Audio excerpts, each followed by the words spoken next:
ଭଡ଼ା ଘରେ ରହିବା ଯାହା ଭଗବାନ ସେଇଠି ରହିବା ସେଇଆ। ତାହେଲେ ଅନନ୍ତ କେଶରୀ ଖଣ୍ଡଗିରିକି ଆସିଯିବା ଦରକାର। ନିଶ୍ଚିତ ଆସିବା ଦରକାର, କାରଣ ଯାହାର ଜାଗା ଯିବା ତାକୁ ଛାଡ଼ିଦେବା ଆବଶ୍ୟକ। ଆସି ମନେକର ଆସିଲେ କୋଉଠି ତାଙ୍କର ଆସ୍ଥାନ କୋଉଠି ଖଣ୍ଡଗିରି ପାହାଡ଼ରେ?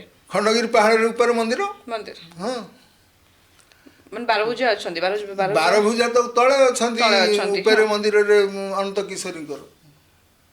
ଆଗେ ଅନନ୍ତ କେଶରୀଙ୍କର 9 ଦିନ ମାନେ ଆସୁଥିଲେ, 9 ଦିନ ରହୁଥିଲେ, ଯାତ୍ରାଟା 9 ଦିନର ଥିଲା। 9 ଦିନ ଚାଲିଥିଲା। ହଁ, ସେଇଟା କେବେଠୁ ବନ୍ଦ ହେଲା, କାହିଁକି ବନ୍ଦ ବିଭିନ୍ନ କରାଗଲା? ପ୍ରକାରର ଏଇ ବାଧାବିଘ୍ନ ସକାଶେ ବନ୍ଦ ହେଇଛି। ଏବେ ଗୋଟେ ଦିନ ପାଇଁ ଗୋଟେ ଆସୁଛନ୍ତି। ଦିନ ପାଇଁ ଆସୁଛନ୍ତି, ଏବେ ପୁଣି 9 ଦିନ କରିବା ପାଇଁ ଆମେ ଯୋଜନା ଚଲେଇଛୁ। ହଁ, ସେ ଯୋଉ 9 ଦିନ ପୁରା କୁହାଯାଇଛି ରଥଯାତ୍ରା ଭଳିଆ ଭିଡ଼ ହୁଏ, ରଥଯାତ୍ରା ଭଳିଆ ହଁ, ଠାକୁର ହଁ। ଆସନ୍ତି, ଭୋଗ ଖାଆନ୍ତି, ବୁଲନ୍ତି।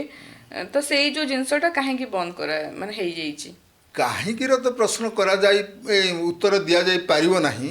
ଗୋଟେ କଥା ହେଉଛି ବାଧାବିଘ୍ନ ହେଇଛି ଯାହାଫଳରେ କି ବନ୍ଦ ହେଇଛି, କିନ୍ତୁ ତାର ଯଦି ପୁଣି ପୁନରୁଦ୍ଧାର କରାଯିବ ବହୁତ ଆନନ୍ଦର କଥା।